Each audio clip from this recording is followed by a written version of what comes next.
And it's hard to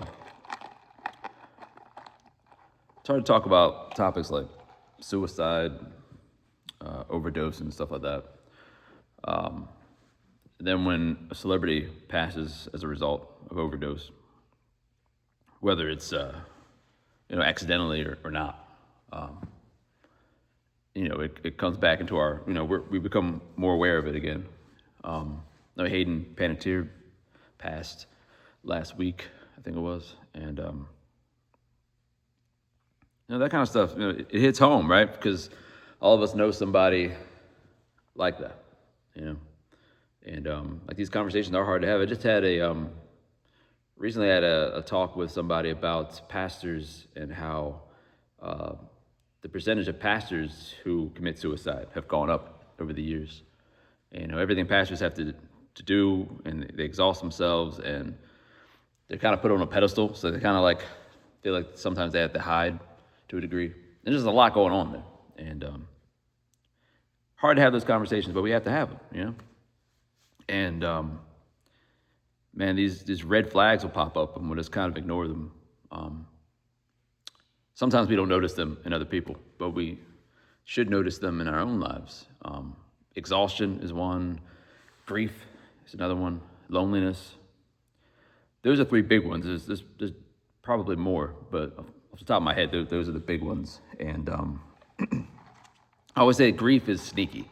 Grief creeps in on you. You don't know how grief's impacting you. You don't know how long grief's staying around. You just don't know with grief sometimes. But exhaustion and loneliness, like, that's not subtle. When you're lonely, when you feel lonely, when your body or your mind's exhausted. And man, that wears on you. It certainly does. And with someone like Hayden,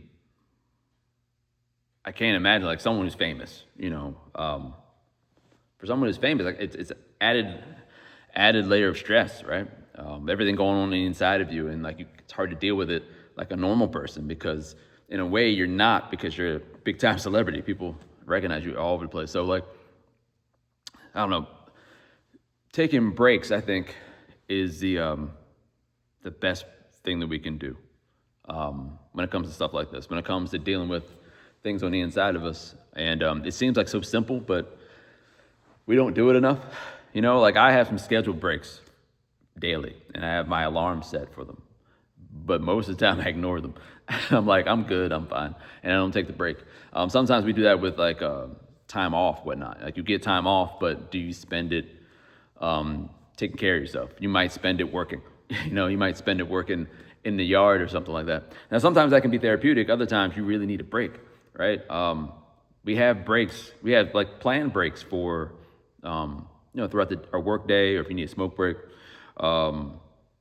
We have bedtime for our kids, right? Planned breaks, plan where you need to take a rest. Hopefully you have planned vacations, I've got a vacation coming up soon. I don't feel burnt out at all, but still need to take a break.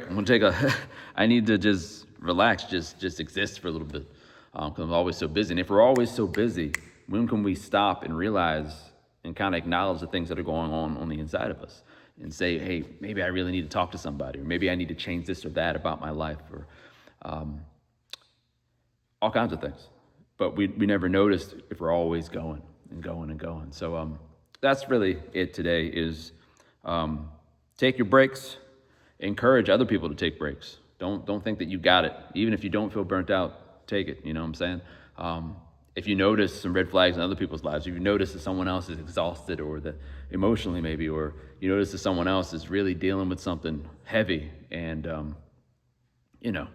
encourage one another, look after one another, encourage one another to take the breaks that we all need. Yeah?